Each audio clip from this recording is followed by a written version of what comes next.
at this time. This is our first lesson for Business Studies Grade 10. I hope you guys are doing well. I'm so happy to be with you today, guys. After managed to come back again with exciting your exciting energy basically. So boys and girls, today in our lesson one, okay, before I've been working for Africa 10 Gigs, but I was teaching maths and accounting. Then today I'll be taking you for business studies for the rest of the year. And for our today's lesson, we'll be looking at forms of ownerships. So basically, grade 10s, when ownership, remember as people, we do have different types of business, or we do form different types of businesses. Other people, they form a business where it's three of them, they're doing a certain business. Other people, they are being involved in a family business. Other people, they just do basically without any help from others. Other people, they've companies. Other people, they've got um your what you call your close corporations, even though they are no longer there, but they other people, they still have close corporations. So basically, guys, when we look at our forms of ownership today, I want us to look at our learning outcomes based, to outline or name the factors that must be considered when ownership. So you must name the factor that you must be considered when choosing a ownership.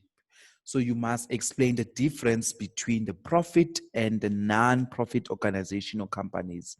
So basically, remember, sometimes we enter to a business on whether to make a profit.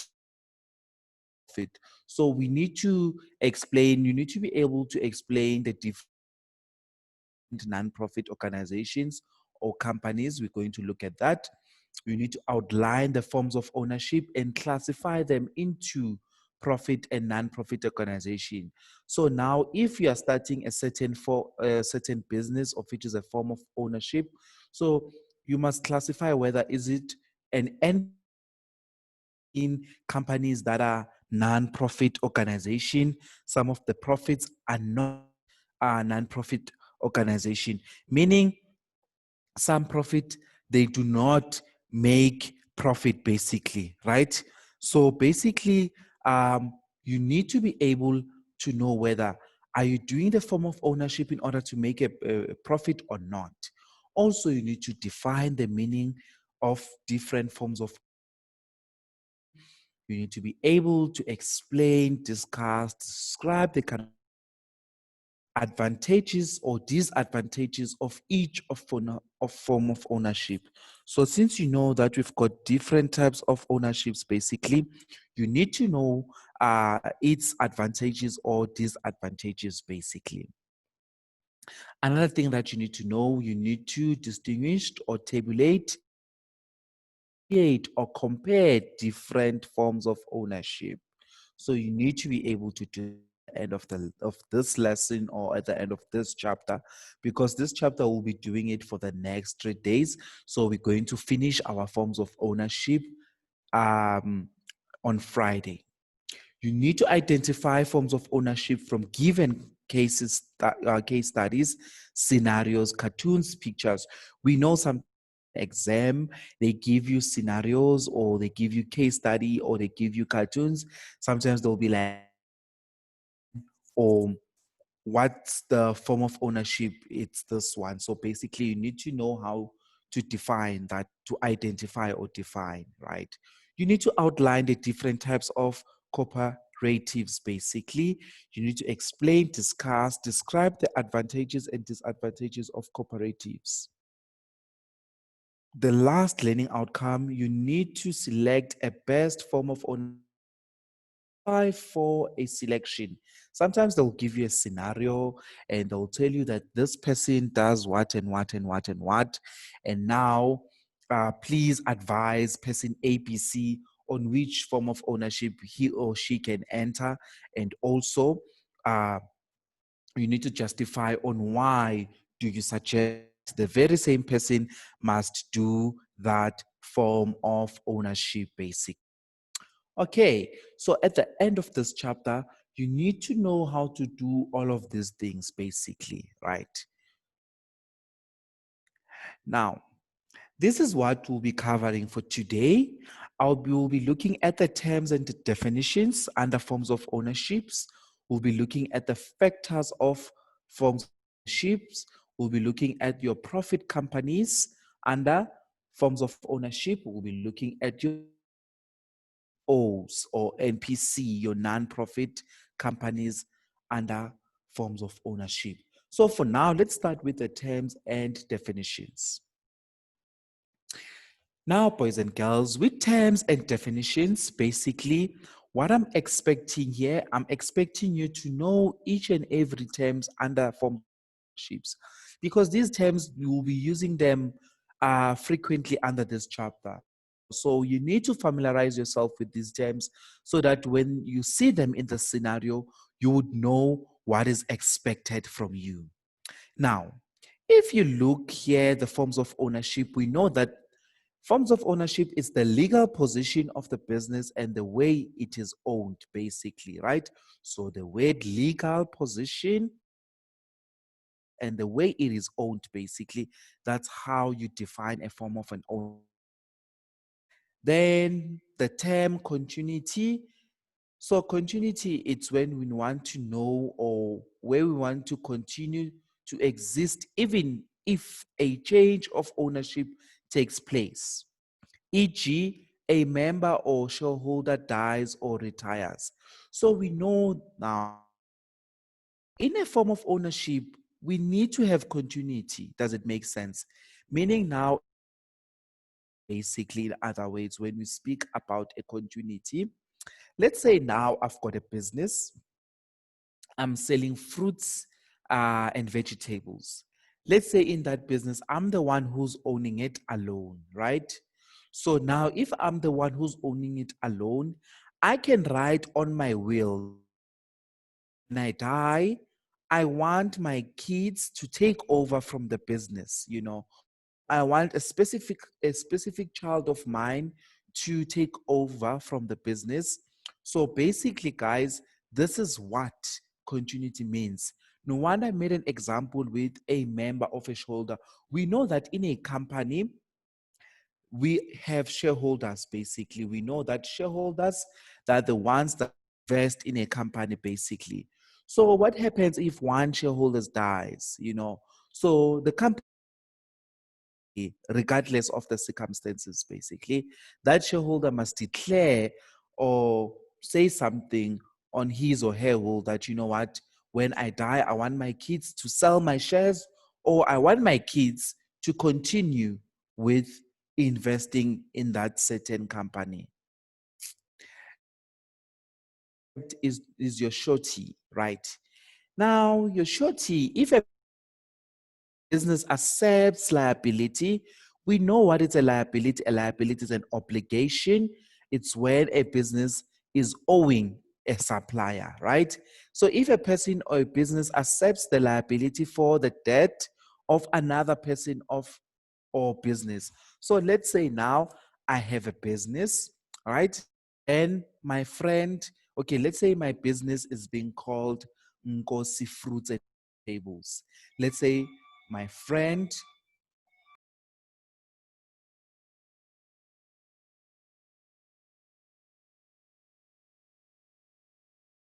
okay, so now let's say my friend now is saying to me, look, friend, can you please help me here? Basically, I've got debts that I need to cover, basically. So now see fruits and vegetables. And now the other friend of mine will be like to me, I need to be liable for his or her debt. So now you, as a third party, you'll be regarded as a shorty, basically, right? So don't forget, a shorty, it's when you are liable for other, not directly yours. That does it make sense? Then now we'll speak securities. These are shares and bonds issued by a company, right? So we know securities, we know companies, they issue out shares or bonds, right? Then we've got limited liabilities. These are losses. Losses are limited to the amount that the owner invest in the business. So this is what we called our limited liabilities, right? Okay. All right, let me go check on the chat box just to check whether everyone is following. Everyone is in. I can see one of my maths learners is here. Welcome, Poppy. Poppy, I used to teach her maths. I can see I can see the other one, Galarsi Note 10. Okay, guys, going forward, it's nice to change your names from the participants so that you can use your actual name, because, I know we'll be forming a great, what you call, a but so it's going to be nice for me to know who's who in the zoo. So if guys, you can just edit your participant name so that I can know your names, not to say I'll be taking a register, but just to familiarize yourself with you guys. That's why now, because I see Poppy and I've known Poppy from maths class, so it makes uh things easy for me. Okay, guys, let's look at more concepts of forms of ownerships. Now, let's also look at your unlimited liabilities. Remember, we have dealt with your limited liabilities. So you need to know the difference between limited liabilities and unlimited liabilities. Your limited liabilities, we say these are losses. Losses are limited to the amount that the owner invested in the business. Now, unlimited, we know that it's a synonym, which means now the owner's personal assets may be seized, right? The debts of the business, basically, right?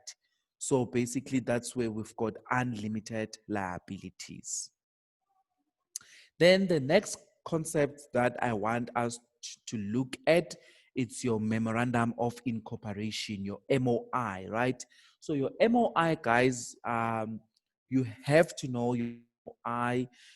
Most of the companies, they love MOI, meaning memorandum of incorporation. So you need to know, what does this document entails? What does it have? Things that you need to look at, right? So we know that our MOI, that is the document that sets out the rights, responsibilities, and duties of shareholders and directors, right? So in our memorandum of incorporation, that's the rights. We get the rights. It's more of like, sometimes we do have a Bill of Rights here in South Africa, but also our MOI companies use this document. So this document has the rights that, okay, every shareholder or every director has the right to do this, to do that. And also, it states all the responsibilities that says, okay, every holder or director is responsible for this, it's responsible for that, and is responsible for that. So it just shows you three things: the MOI, your rights, responsibilities, and duties. Remember, duties are things that we need to do or perform, basically, right? So even the duty, okay, a shareholder or a director is subjected to this and that and that and that and that, right? So it's constitution of a company. So in a shorter way, you can say MOI, it's a constitution of a company. We know, guys, that even at a school level, we do have a constitution, right? But our constitution at a school, we call it a code of conduct, that each learner has a right, each learner has a duty to do this. Each learner is responsible to do this, right? Know that the code of conduct basically tells us that how we need to conduct, or we need to behave at school. So even companies, they do set, in order for you to set a company, you must have your, excuse me, your MOI, or which is your memorandum of incorporation. So before you can incorporate your company, you must know the rights and the responsibilities. Now, let's look at a sole trader or sole proprietor, basically. So now, guys, we know that our forms of ownerships, we've got a sole trader, we've got a partnership, we've got a company, we've got a close corporation based. We know a sole trader that a business is owned and controlled by takes all the decisions, responsibilities, and profits from the business they run. So basically, we know that the sole trader or a sole proprietor, basically, it's owned and controlled by one person, guys. So in this type of a form of ownership, you can one person, basically. You know, it's when you are alone and making a and let's say you're selling certain products. So now, when you are selling those certain products, basically, that's where uh, you will be just one person. Then we look at partnership, right? So a partnership, basically, we know it comes from the word partner. If someone says, I'm your partner, that requires one or, I mean, more than two people to be partners. We know some of you, I know some of you are teenagers right now. Some of you already have girlfriends and boyfriends. Already you've got your partners and stuff like that, you know.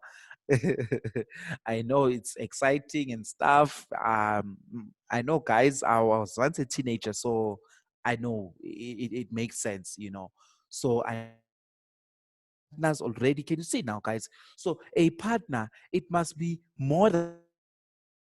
Does it make sense? So now, if you are saying you are opening a business that is a partnership, so a partnership is an agreement between two or more parties that have agreed to finance and work together in the pursuit of common business goals, right? So basically, guys, remember a partnership, it's between two people, but they must not exceed 18, basically. So it must be between 2 and 18 people who can form a partnership. So a partnership, guys, it can be 3 people, it can be 4, it can be 2, it can be 5, 6, 7, 8, and so forth up until 18. Okay, I see a comment, basically. Okay. Okay. Oh, okay. No, it's one of the admin people. Okay, I thought it's maybe one of you guys. Let's check some of the concepts, right? Now, if we look at the cooperative security now, we know that your cooperative security, basically, guys, this is your autonomous association of persons uninvited, united, voluntary need their common economic or social needs, aspirations, owned and democratical controlled enterprise, basically. That's where we speak about a cooperative society. Now, we know society, guys, that it's unity, basically. So the word cooperative, meaning now we'll be working together as a society. How we mean your cooperative society, basically, your autonomous association of persons unite voluntary. So it's a voluntary based, basically. It's not a must to meet their common economic or social needs or aspirations through a jointly owned and democratical control enterprise. So basically, guys, I've just explained to you your cooperative society, and I want one of you or anyone to give me an example of a cooperative society. You can put it on the chat box or you can raise up your hand. If you put it in the chat box, I'll just read it immediately, or you can just raise up your hand so that I can see whether you guys understand this concept, guys. So please think about it, your cooperative society, so that people in the other class, guys, please try if you want to try, guys. So let me know if you want to give me an example. I can unmute you if you want to talk about it, or let's say you are afraid, you don't want to talk, you can just put it on the chat box, guys. Think about it. I'm giving you just few minutes, basically. I'm just giving you then let me know, guys. Or I'm just giving you a minute, not even two, just a minute, guys. Give me an example of your cooperative society, and your time starts now.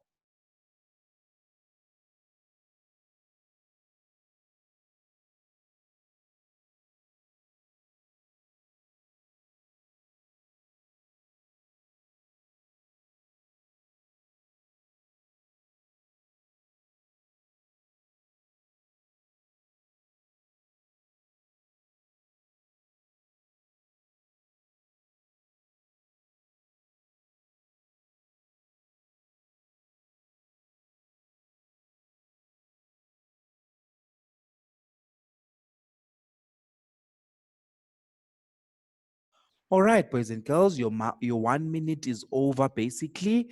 I can see other people are still thinking, basically, so it's fine, guys. If you want to think about it, it's fine. You can go think about it at home. Okay, someone raised their hands. Okay, nice. Yes,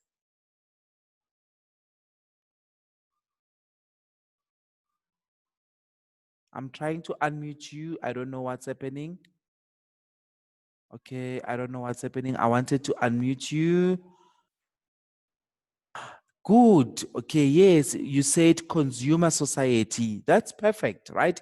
It's 10. Please just put your name from tomorrow, because I don't know who I'm speaking to, but it's very nice, guys, if you put your names, Doesn't have to be full names. You can just put your first name or whatever, guys, so that when I read your chat, I can tell the rest of the class that person APC commented on this and that. Consumer society, it's one of the example. That's perfect. Now, guys, let's move to the next concept, your company. A company is a legal person who has a capacity and powers to act on its own, basically. Then we've got both profit companies and non-profit companies. Now, let's start with our profit companies. With your profit companies, a company is incorporated for the purpose of financial gain for its shareholders. So profit, guys, we know this company, we know that the purpose of it is to make money, is to make profit. But non-profit is the opposite of profit, basically, which means we are doing this company just not to make any profit. Maybe it's for us to help out in the community and stuff. So the example of a non-profit company, because we all know the profit. Can someone give me an example of a profit company and non-profit company? I'm giving you 1 minute. Also, you can type it on the chat box or you can raise up your hand. I will also note you. So please let me know as soon as you've got your answer. Your time start only 60 seconds, guys.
All right. I can see someone from the chat box. Escom, KFC. Yes, Escom, KFC will be profit companies. But what about non-profit companies? Who can give me an example of a non-profit company? We know, guys, we have uh, your disabled people, um, those companies that donates and not donates, but they raise funds in order to help the needy people, basically, right? But Escom and KFC, yes, you are right. It's part of your profit company, but your non-profit company, it's those companies that are not there to make profit or to gain, but are there to help the society, basically. Perfect, guys. I like the way you are responding. Right. You also need to know the difference between a public company. We know that a public company is a voluntary association of one or more persons governed by the Companies Act 71 of 2008, your Companies Act, incorporates in terms of the MOI. So basically, uh, in a public company, that's where you will get your MOI basic because it's incorporated in terms of your MOI, right?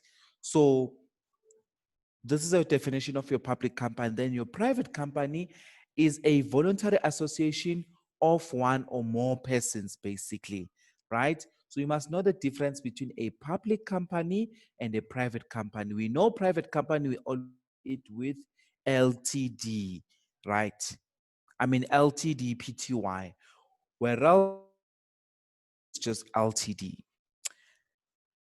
Then personal liability company. A personal liability company is a voluntary association of one or more persons.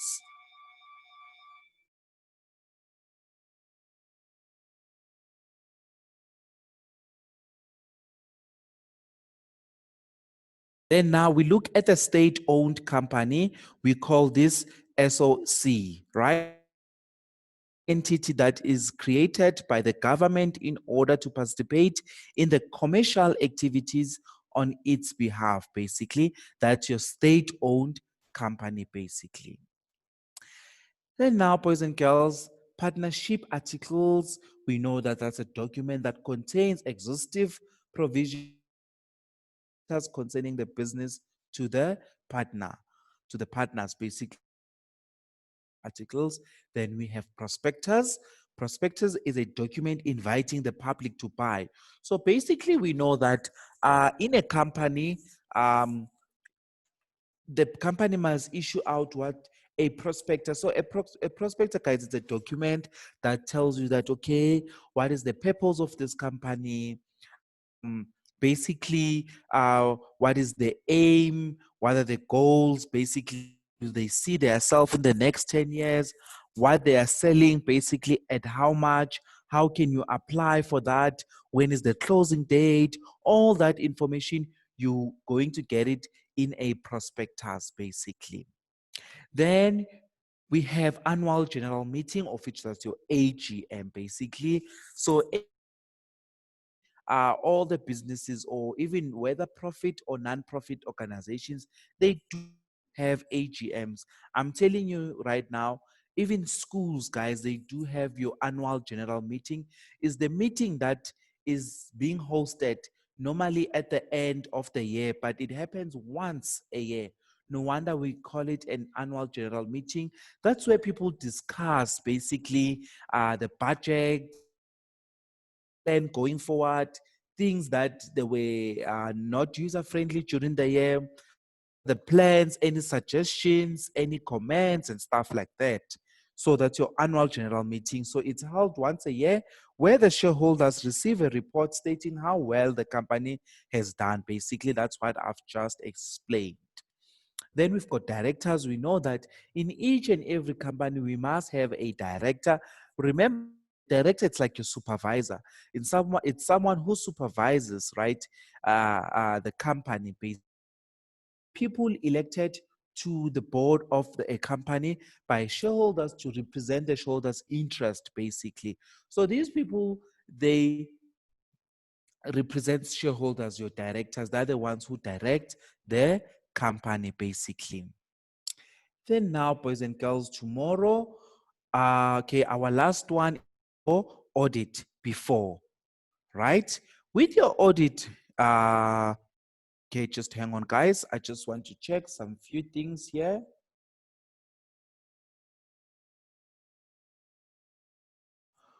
With your audit, basically, guys, is the process where an organization's accounts are checked to make sure its financial operations are honest, basically.